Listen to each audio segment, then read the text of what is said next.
Hai, Assalamualaikum warahmatullahi wabarakatuh. Salam sejahtera. Selamat datang ke SK Studio.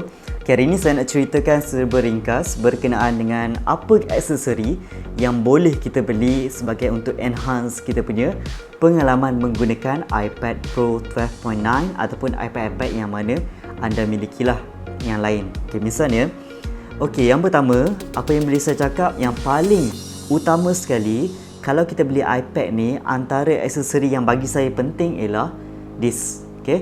Tak ada benda lain yang mana lebih baik daripada kita ada stylus yang daripada Apple sendiri. Ini bantu kita banyak benda. Nak buat kerja, nak menulis, pengalaman menulis dia macam betul-betul macam kita punya pengalaman tulis guna kita punya buku nota. Kadang-kadang pen kita buat hal kan, kadang pen kita tak ada dakwat apa semua. Ini tak ada masalah. Dia rasa tulis tu macam tulis guna pen. Sebiji lah, hampir sebiji. Saya bila dah ada pensel ni, saya dah tak guna dah saya punya notebook. Sebelum ni saya fikir memang saya tak akan buang lah notebook kan, ataupun saya tak akan ketepikan notebook lah bila buat kerja. Tapi untuk bila dah ada iPad ni, saya langsung tak perlukan dah. Dah rasa macam tak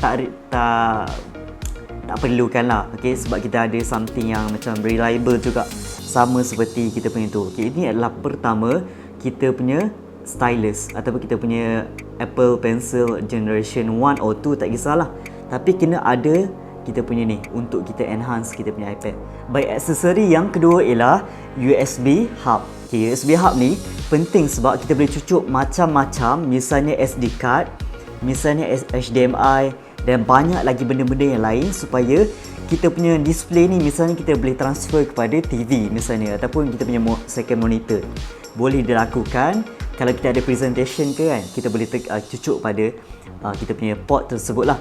Sebab ada setengah iPad yang mana dia support, ada setengah iPad yang dia tak support USB Type C ni, macam port ni. Bila kita ada kelebihan gunakan Thunderbolt, maka kita kena emphasize melalui USB Type hub ni. Kita tak ada cara lain, melainkan kita terpaksa juga beli benda ni sebagai kita punya companion dia, kawan-kawan dia. Kena ada yang kedua. Dan aksesori yang ketiga yang juga penting ialah kita punya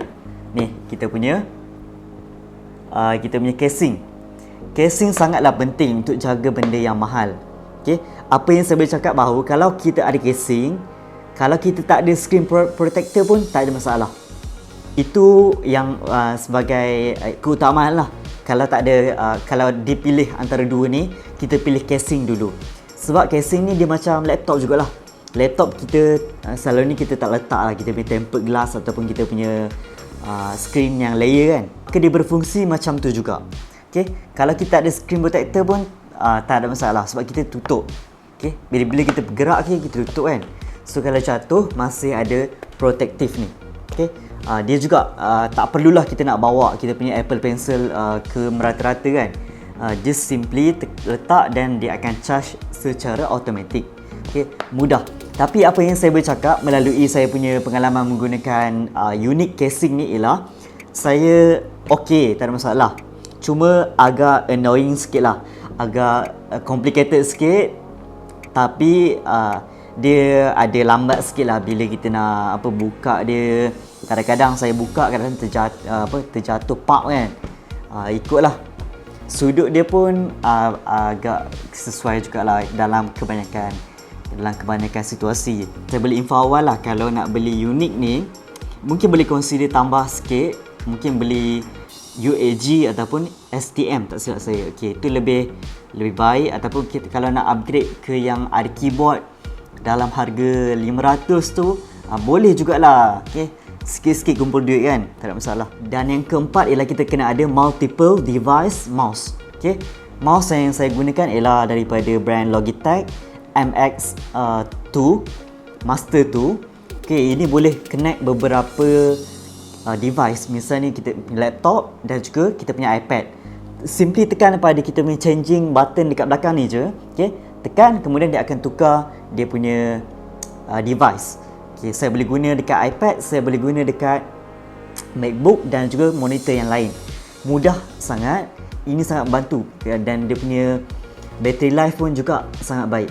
bertahan dalam 3 minggu macam tu agak. Ini satu option lah untuk kita kawal iPad kita secara remote. Kita boleh kawal melalui kita punya saja, tak perlu nak tekan-tekan kan. Kadang-kadang tu kita letak jauh kan. Kita gunakan mouse bagi kita punya pemudah cara lah. Dan yang kelima ialah kita kena ada screen protector. Okey, macam mana ada casing pun, kalau ada harga yang 3,000 ke 4,000, kita protect lah. Ramai yang cakap macam kita suka paperlight punya texture kan.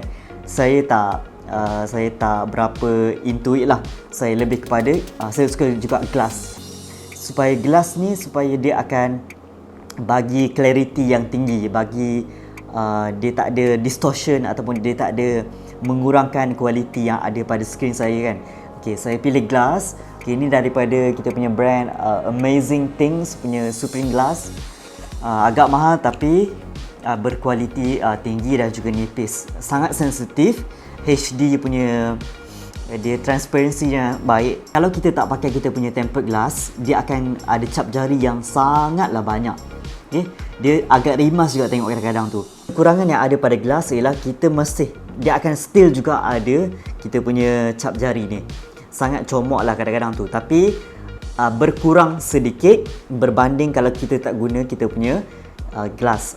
Kita pakai secara skrin asal dia akan reduce sikit kita punya cap jari tu dan menjaga kita punya iPad kalau ada berlaku jatuh ke, berlaku apa-apa yang keras jatuh ke kat sini ke kan. Tapi kalau anda minat yang macam mana texture paperlight, bolehlah beli yang mana ada brand Switch Easy, ada brand Amazing Thing juga ada.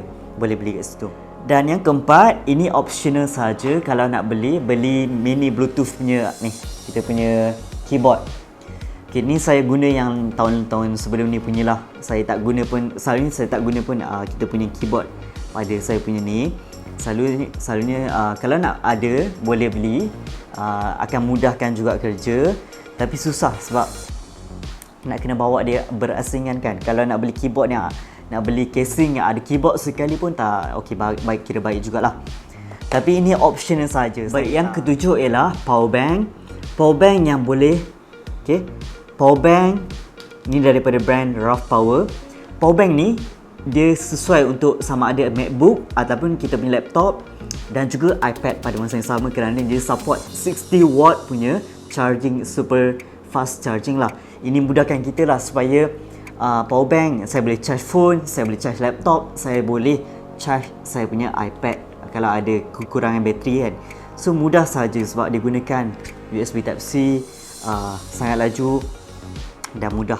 Dan yang ke-8 ialah kita punya external SSD ataupun kita punya external hard drive. Okay, ini penting lah kalau kita nak transfer apa-apa kan, daripada kita punya phone, kita punya laptop, kita punya iPad sendiri. Kita boleh transfer file dengan mudah saja. Malah storage juga, kita boleh support storage yang ada pada iPad yang mana kita tahu agak mahal untuk kita nak beli secara built-in tu.